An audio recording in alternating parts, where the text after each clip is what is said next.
Mission কর্তৃপক্ষকে, এখানে উপস্থিত অনারেবল গার্ডিয়ান এবং ডিয়ার স্টুডেন্ট প্রত্যেককে আজকে পবিত্র এবং শুভ দিন।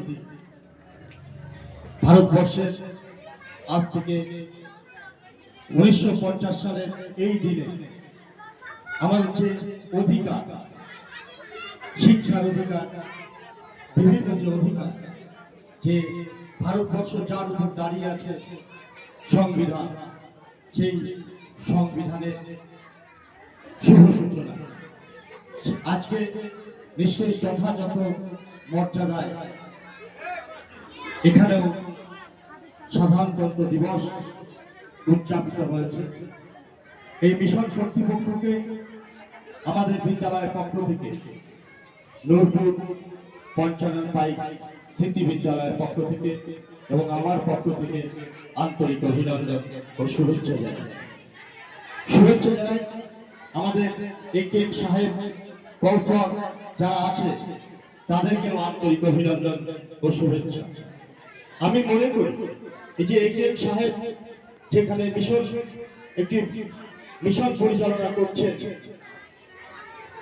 এই যে মুসলিম সম্প্রদায়, এই শ্রেণী আপনারা জানেন যে সাচার কমিটির রিপোর্ট এখনো তারা অনেক পিছিয়ে আছে। এডুকেশন সেক্টরে আমাদের বেঙ্গলে কত পার্সেন্টেজ মুসলিম চাকরি করে নিশ্চয়ই আপনারা জানেন, এখনো 3%। তা আমি মনে করি যে একেএম সাহেবদের মতো মানুষেরা যে শিক্ষার আঙিনায় এই মিশন যেভাবে পরিচালনা করে সমাজের মুসলিম সম্প্রদায়কে এগিয়ে নিয়ে যাচ্ছে, আমি মনে করি তাদেরকে অনেক অভিনন্দন জানানো দরকার।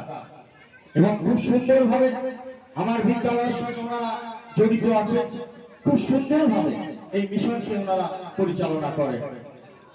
এই মিশনের সার্বিক উন্নয়ন কামনা করি। সেই সঙ্গে আমি বলবো এই মিশনের যে সমস্ত টিচার আছে আরো আমাদের মধ্যে এক্সচেঞ্জ করা দরকার।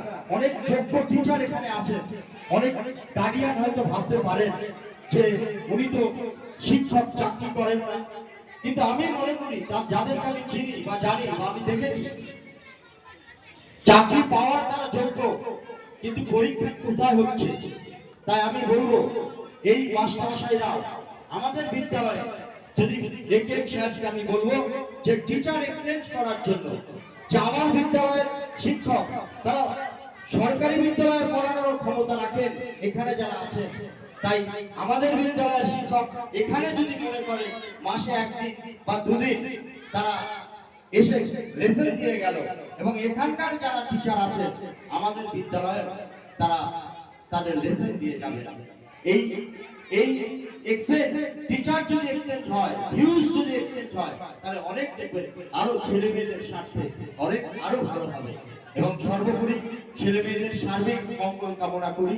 এখানে রেজাল্ট আরো ভালো হোক, ছেলে মেয়েরা প্রতিষ্ঠিত হোক, সমাজে মুখ উজ্জ্বল করুক, পরিবারের মুখ উজ্জ্বল করুক। এই কথা বলে সকলের শুভ কামনা করে আমার বক্তব্য শেষ করছি এবং এই মিশনে আরো সাফল্য কামনা করি। ধন্যবাদ সকলকে।